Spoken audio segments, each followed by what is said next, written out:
Welcome back. This is part 3 of chapter 1, Challenges to Nation Building. In the second part, we have already discussed about problems in the partition plan and the consequences of partition. Now in this part, I will explain the first challenge at the time of independence, and that challenge was consolidation of boundaries to ensure the unity and integrity of the nation. This was the biggest challenge. तो ये map आप यहाँ देख रहे हैं, ये map आपकी book में भी दिया गया है। इस मैप में जो आप येलो वाला पार्ट देख रहे हैं, this part was directly ruled by the British government. इस मैप में जैसे कि आप देख रहे हैं, यूनाइटेड प्रोविंसेस जो कि आज उत्तर प्रदेश है, इसके अलावा central provinces, state of Bihar, state of Bengal. So ये पूरा येलो वाला पार्ट डायरेक्टली ब्रिटिश रूल में था, और जो आप ब्लू वाला पार्ट देख रहे हैं, this was ruled by the princely states. Integration of princely states, the first problem, the first challenge. There were two types of territories under British India. British India में दो टाइप की territories थी। First was the British Indian provinces that were directly ruled by the British government. British India provinces पर सीधे सीधे British government का control था। And second were the princely states, जिन पर राजाओं का, नवाबों का शासन था। ये प्रिंसली स्टेट्स किसी राजा या नवाब के कंट्रोल में आते थे, but they were not sovereign और सुप्रीम। ये कोई भी डिसीजन ब्रिटिशर्स की मर्जी के खिलाफ नहीं ले सकते थे। They were under the supremacy of British crown. मतलब ये अपने क्षेत्र में या स्टेट में शासन तो कर सकते थे, लेकिन ये ब्रिटिशर्स के किसी भी ऑर्डर्स को, डिसीजंस को रिजेक्ट नहीं कर सकते थे। इन्हें ब्रिटिशर्स के हर डिसीजन, ऑर्डर्स फॉलो करने होते थे। और भारत की आज़ादी के समय कुल 565 प्रिंसली स्टेट थे, जो करीब 48% इंडियन टेरिटरी को कवर करते थे, जिसमें करीब 28% पॉपुलेशन टोटल इंडिया की आती थी।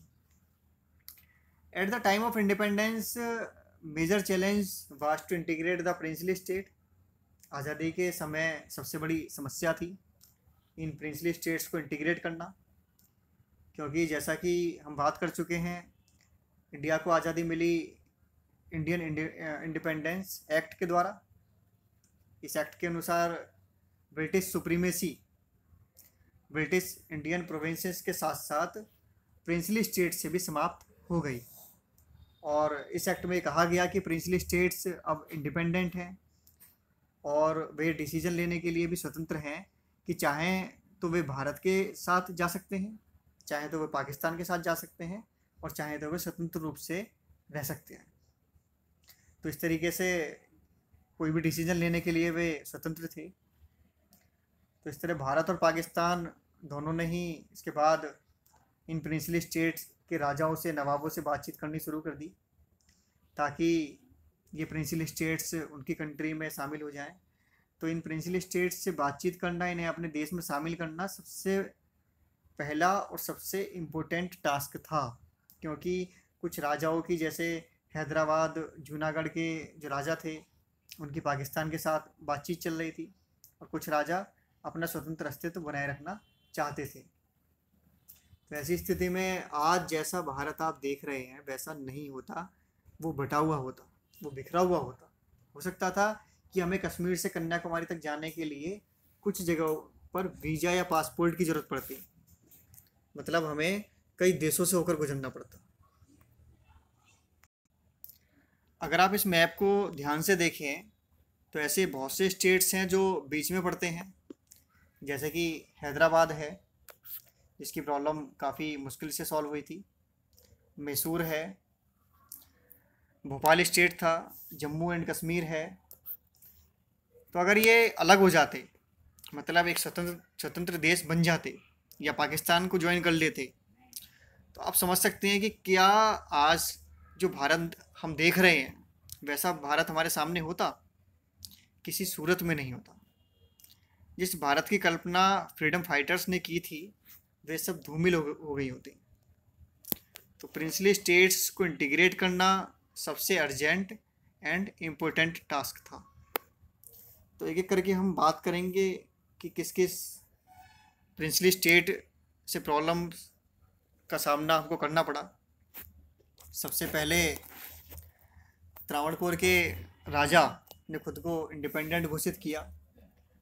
उसके बाद हैदराबाद के निज़ाम ने, इसके अलावा कश्मीर, जूनागढ़, भोपाल, इन प्रिंसली स्टेट्स ने प्रॉब्लम क्रिएट की। आगे हम वन बाई वन इनके बारे में डिस्कस करेंगे।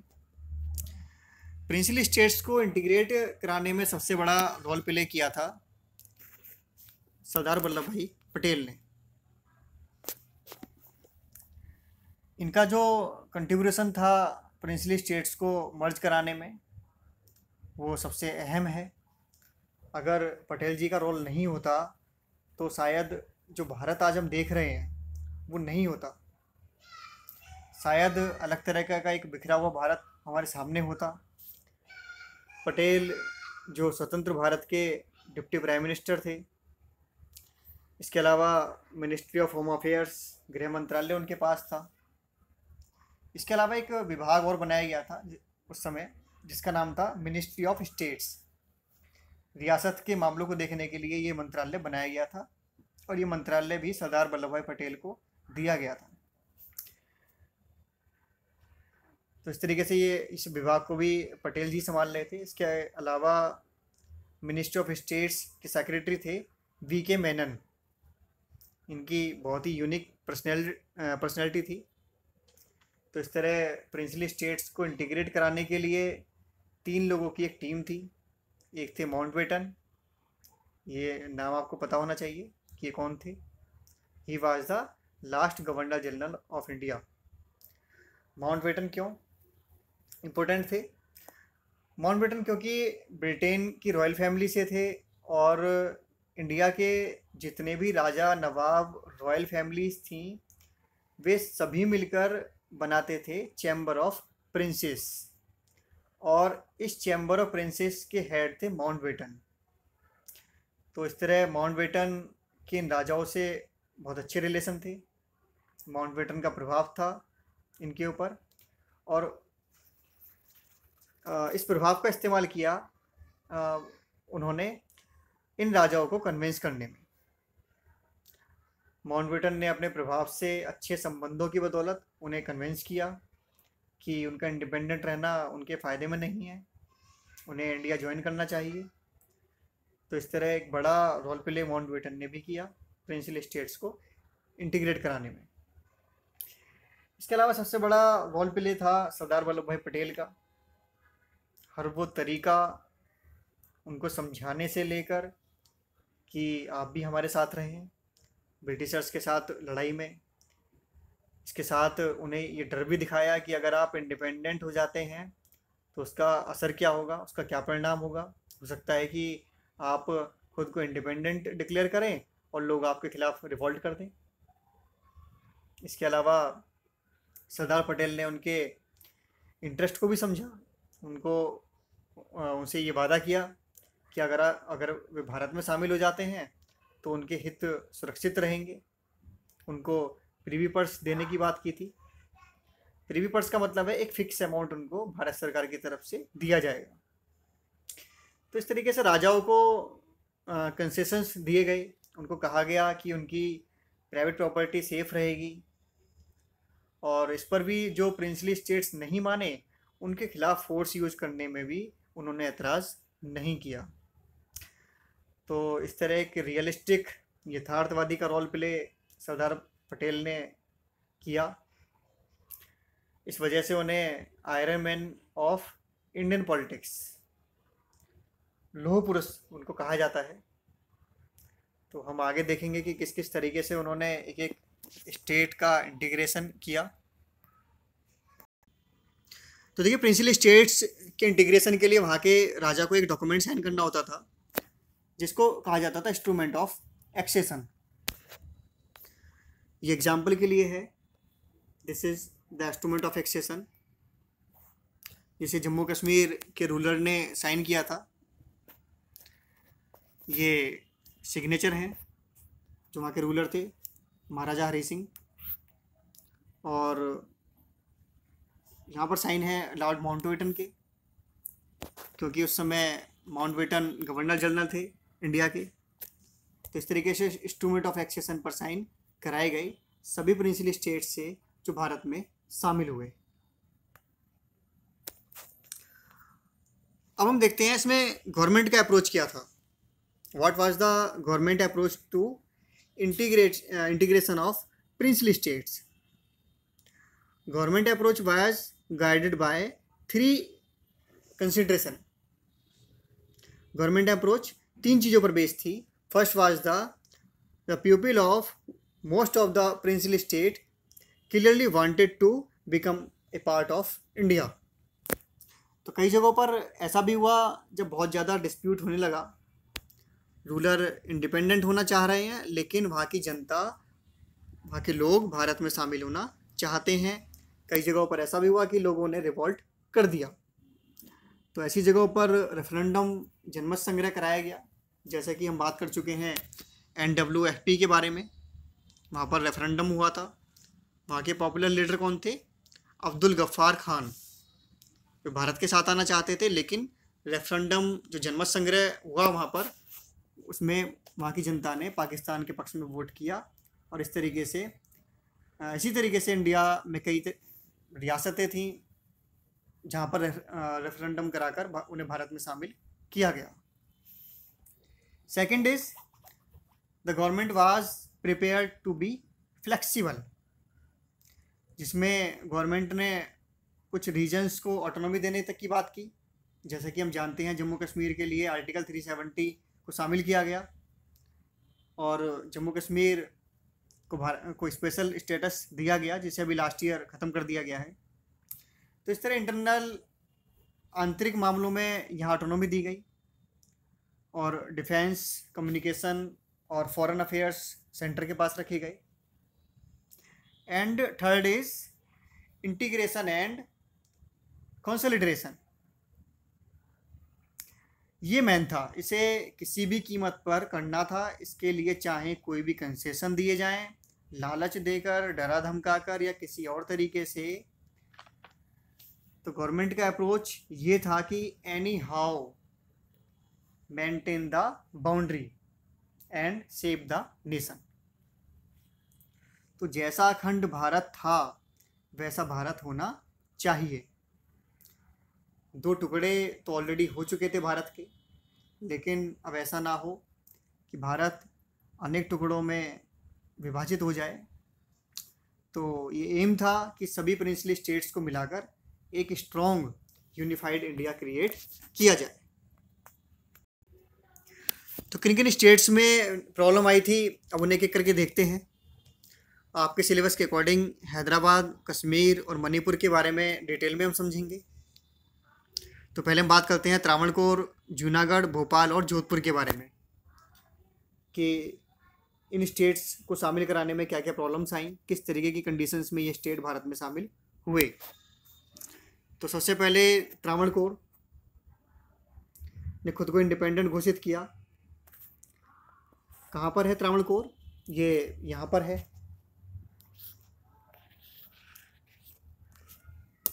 इस समय जहाँ पर आप आज केरला देख रहे हैं, वो उस समय था त्रावणकोर, कोच्चि। तो यहाँ के राजा ने खुद को इंडिपेंडेंट घोषित किया 1946 में। उसको ये लग रहा था कि उनकी काफ़ी बाउंड्री सी से लगती हुई है, समुद्र से लगती हुई है, तो हमारा अदर कंट्रीज से सी के थ्रू आसानी से लिंक हो जाएगा। तो हम तो इस तरीके से कोई प्रॉब्लम नहीं है, हम इंडिपेंडेंट हो सकते हैं। अब आपको एक बात यहाँ पर ही समझने की ज़रूरत है कि इन प्रिंसली स्टेट्स के जो एक्चुअल राजा थे वो एक लग्जीरियस लाइफ जीने में बिजी रहते थे। एब्रॉड जाना, पार्टी करना, फुल इंजॉयमेंट वाली लाइफ जीने में वो बिजी रहते थे। और जो स्टेट का काम है उसको संभालते थे यहाँ के दीवान। तो इस तरीके से ये जो दीवान थे ये बड़े पावरफुल थे स्टेट में। और यहाँ त्रावणकोर के जो दीवान थे वो थे सीपी अय्यर। सीपी अय्यर ने त्रावणकोर को इंडिपेंडेंट डिक्लेयर कर दिया और इसी के साथ उनके इस फैसले का विरोध शुरू हो गया। और जो कांग्रेसी थे, कम्युनिस्ट थे, उन्होंने अपोज करना शुरू कर दिया। इसके बाद सीपी अय्यर के ऊपर एक अटैक होता है और सीपी अय्यर इस अटैक से डर जाते हैं। उनको लगता है कि उनका फैसला लोगों के खिलाफ है।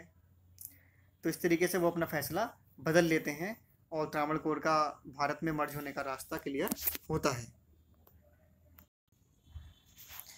इसके अलावा यहाँ राजपूताना में भी प्रॉब्लम थी। राजपूताना में यहाँ जोधपुर था। जोधपुर की जो बाउंड्री थी वो पाकिस्तान से लगती थी और यहाँ के राजा थे हनुमंत सिंह। हनुमंत सिंह निगोशिएट कर रहे थे दोनों ही गवर्नमेंट से, पाकिस्तान की गवर्नमेंट से भी और इंडियन गवर्नमेंट से भी। और जोधपुर के पाकिस्तान जाने का मतलब था कि राजस्थान की बहुत सी रियासतें पाकिस्तान के साथ चली जाती। तो जिन्ना जोधपुर को कोई भी कंसेशन देने को तैयार थे।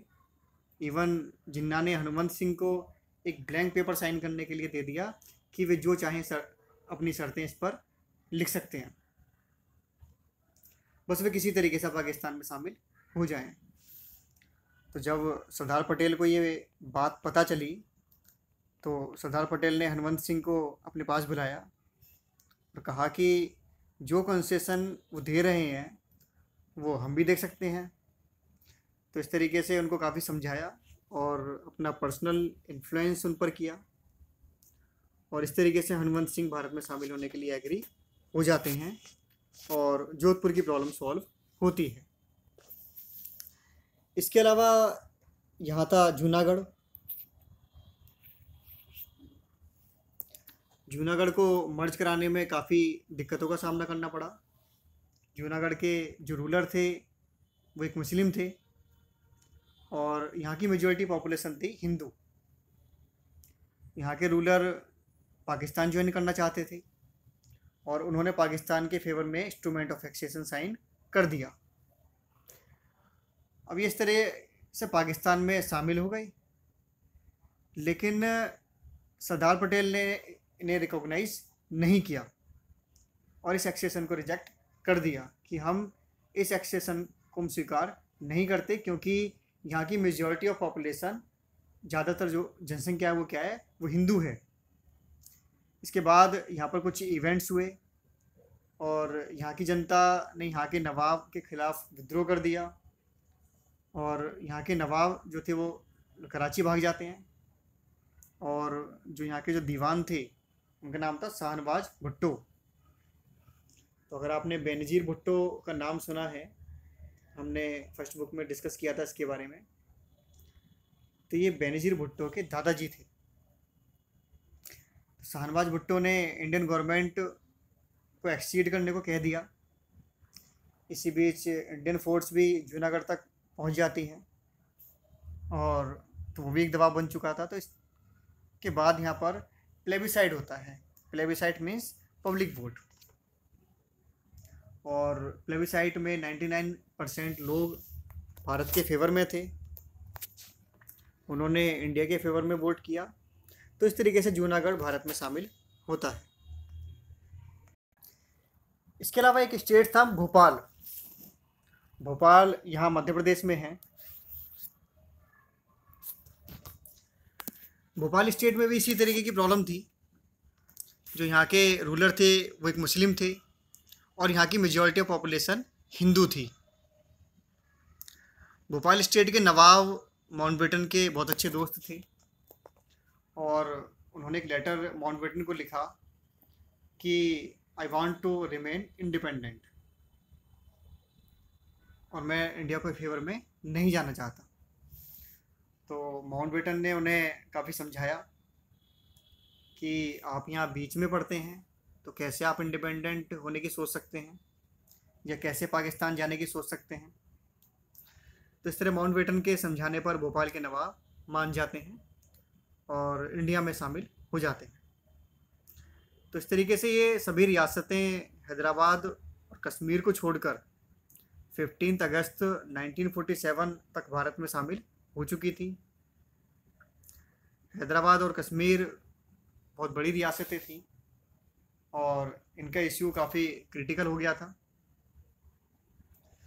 तो हैदराबाद, मणिपुर और कश्मीर के बारे में हम इस चैप्टर में आगे देखेंगे। We have already discussed about Travancore, Junagadh, Bhopal and Jodhpur. इसके अलावा एक टॉपिक आपके इस चैप्टर में और न्यू ऐड किया गया है, that is the role of Sardar Patel in the integration of princely states. सिर्फ कुछ प्रिंसली स्टेट्स को ही मर्ज कराने में सरदार पटेल का रोल नहीं था, बल्कि सभी प्रिंसली स्टेट्स को मर्ज कराने में सरदार पटेल का एक बड़ा रोल था। और जूनागढ़ का इंटीग्रेशन तो सरदार पटेल की प्रेस्टीज की बात हो गई थी, क्योंकि ये उनका होम स्टेट था। तो इन सभी प्रिंसली स्टेट्स का इंटीग्रेशन सरदार पटेल के बिना नहीं हो सकता था। इसके लिए उन्होंने अपनी पूरी ताकत झोंक दी थी और उनके प्रयास के बिना जिस अखंड भारत को हम देख रहे हैं उसका निर्माण नहीं हो सकता था। पाकिस्तान के रूप में ऑलरेडी एक बड़ी टेरिटरी हमसे अलग हो चुकी थी, लेकिन अब और ज़्यादा नुकसान वे नहीं चाहते थे। तो बाकी टेरिटरी प्रिंसली स्टेट्स को मर्ज कराने में उन्होंने अपनी पूरी ताकत झोंक दी थी। तो इस वीडियो में इतना ही। नेक्स्ट पार्ट में हम डिस्कस करेंगे integration of Hyderabad and Manipur के बारे में। So stay fit, be healthy, take care, give your feedback in comment box. Thanks for watching, bye bye.